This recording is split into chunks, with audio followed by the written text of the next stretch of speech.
அனைவருக்கும் வணக்கம். நம்முடைய குரூப் 4 தமிழ் ஒரு கொஸ்டின் வந்து பார்த்திங்கன்னா, ஒரு பொறுத்துக்க நீங்கள் பார்ப்பீங்க. சாந்து, குருவி, சுனை, அருவி அப்படின்னு நாங்கள் கொடுத்துருக்குறாங்க. டிஎன்பிஎஸ்சி ஏ ஆப்ஷன் கொடுத்துருக்குறாங்க. சாந்து என்றால் அறை என்றும், குருவி என்றால் ஒப்பு என்றும், சுனை என்றால் குடை என்றும், இறுதியாக வந்து அருவி என்றால் இழிதல் அப்படிங்கிற ஒரு ஆன்சரை கொடுத்துருக்குறாங்க. ஸோ இது முழுவதுமாக தவறான ஒரு ஆன்சர். இப்படி ஒரு ஆன்சர் கொடுத்துருக்குறாங்க அப்படின்னா டிஎன்பிஎஸ்சி வந்து இதோடைய சோர்ஸ் எங்கே இருக்குன்னு சொல்லணும். நீங்கள் மாணவர்களோட சோர்ஸ் கேட்குறீங்க. தவறு என்றால் சேலஞ்ச் பண்ணுங்கள். மாணவர்களோட சோர்ஸ் கேட்குறீங்க. இது வந்து தப்புன்னு நாங்கள் ப்ரூவ் பண்ணுறோம். தேவிரா அவர்களுடைய புத்தகத்திலிருந்து பார்த்தீங்க அப்படின்னா நாங்கள் வந்து இதில் ப்ரூவ் பண்ணுறோம். அது சாந்து என்றால் ஒப்பு என்று அவர் குறிப்பிட்டிருக்கிறார். அப்புறம் வந்து சுனை என்றால் குடை என்று, குருவி என்றால் குடை என்று அவர் குறிப்பிட்டிருக்கிறார். அப்புறம் வந்து பார்த்தீங்க அப்படின்னா முக்கியமாக அருவி என்றால் அறை என்று அவர் குறிப்பிட்டிருக்கிறார்.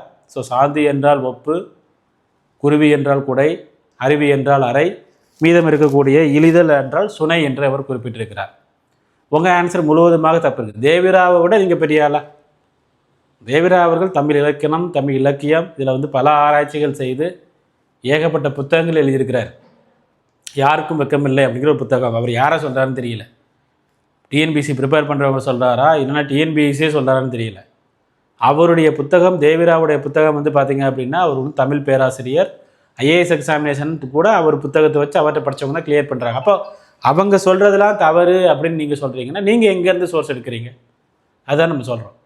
ஏன்னா ஒரு எக்ஸாம் ப்ரிப்பேர் பண்ணுறவங்க ஸ்கூல் புக்கு, தேவிரா புக்கு, அப்புறம் வந்து கைடு, அது நிறைய படிச்சுட்டு தான் போய் எழுதுகிறாங்க. அப்போ வந்து தேவிரா புக்கத்தே நீங்கள் தப்புன்னு சொல்கிறீங்கன்னா உங்கள் சோர்ஸ் சொல்லுங்கள். ஏன்னா இது வந்து 1.5 மார்க் சார். 1.5 மார்க்.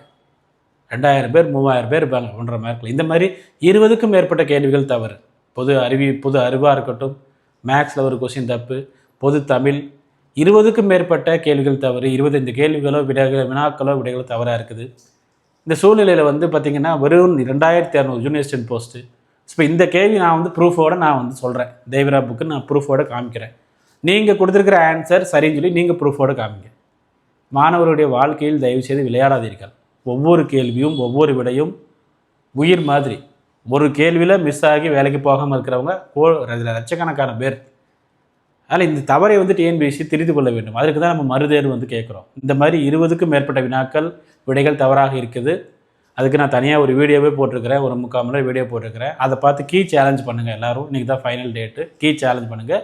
டிஎன்பிஎஸ்சி மறுதேர்வு வைங்க. இந்த கோரிக்கையை நாங்கள் மீண்டும் மீண்டும் மீண்டும் வலியுறுத்துவோம். இது எந்த தயக்கமும் கிடையாது. நன்றி.